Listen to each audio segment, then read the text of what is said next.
প্রিয় দর্শক, আসসালামু আলাইকুম ওয়ারাহমাতুল্লাহি ওয়াবারাকাতুহ। অবশেষে সত্যের জয় হল। সরকারি নির্দেশ অমান্য করে টঙ্গীর ইজতেমা ময়দান দখলের যে নীল নকশা জুবায়েরপন্থীরা করেছিল তা রুখে দিয়েছে স্বরাষ্ট্র মন্ত্রণালয়। আমরা গণপ্রজাতন্ত্রী বাংলাদেশ সরকারের এই সময়োপযোগী এবং নিরপেক্ষ সিদ্ধান্তকে সাধুবাদ জানাই।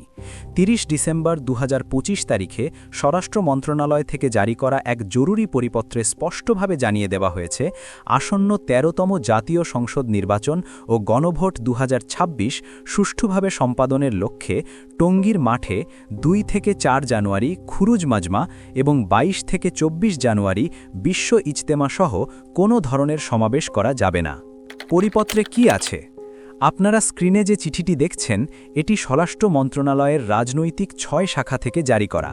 স্মারক নং ৪৪০০০০৭৯100219৪57।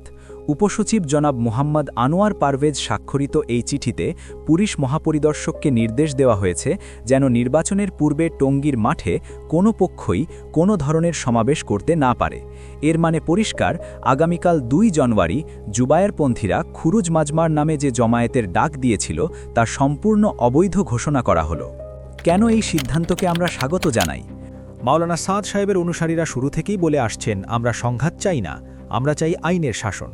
এক পক্ষ সরকারি আদেশের তোয়াক্কা না করে মাঠ দখল করবে আর অন্য পক্ষকে দমিয়ে রাখা হবে, এটা হতে পারে না। জুবায়েরপন্থীরা কৌশলে ইজতেমার নাম পাল্টে খুরুজ মজমা দিয়ে প্রশাসনকে ধোঁকা দিতে চেয়েছিল, কিন্তু আলহামদুলিল্লাহ প্রশাসনের বোধোদয় হয়েছে। তারা বুঝতে পেরেছে যে এই জমায়েত মূলত নির্বাচনের আগে দেশে অস্থিতিশীলতা তৈরির একটি পায়তারা। এই সিদ্ধান্ত প্রমাণ করে মিথ্যা দিয়ে বেশিক্ষণ সত্যকে আড়াল করা যায় না। প্রশাসনের প্রতি আহ্বান, সিদ্ধান্ত কার্যকর করুন। সরকারি কাগজ এসেছে, সিদ্ধান্ত হয়েছে, এখন আমাদের দাবি মাঠ পর্যায়ের প্রশাসনের কাছে। আমরা গাজীপুর মেট্রোপলিটন পুলিশ এবং স্থানীয় প্রশাসনের দৃষ্টি আকর্ষণ করছি, স্বরাষ্ট্র মন্ত্রণালয়ের এই চিঠি যেন কেবল কাগজে নির্দেশ না হয়। অতীতের অভিজ্ঞতায় আমরা দেখেছি জুবায়েরপন্থীরা আইন মানতে চায় না।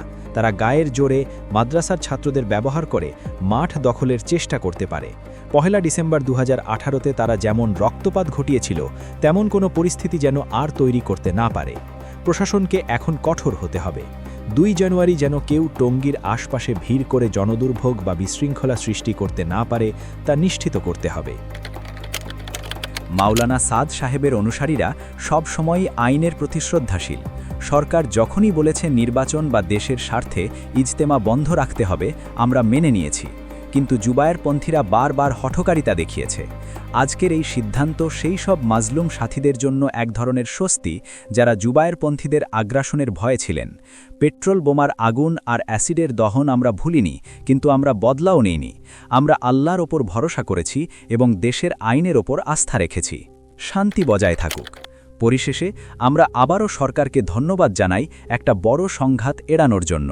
আমরা আশা করি নির্বাচনের পর নতুন সরকারের তত্ত্বাবধানে সুন্দর ও সুষ্ঠু পরিবেশে বিশ্ব ইজতেমা অনুষ্ঠিত হবে, যেখানে মাওলানা সাদ সাহেবের অনুসারী সহ বিশ্বের সকল মুসলমান সমান অধিকার পাবে। আল্লাহ আমাদের দেশকে এবং দ্বীনকে সকল ফিতনা থেকে হেফাজত করুন। আমিন।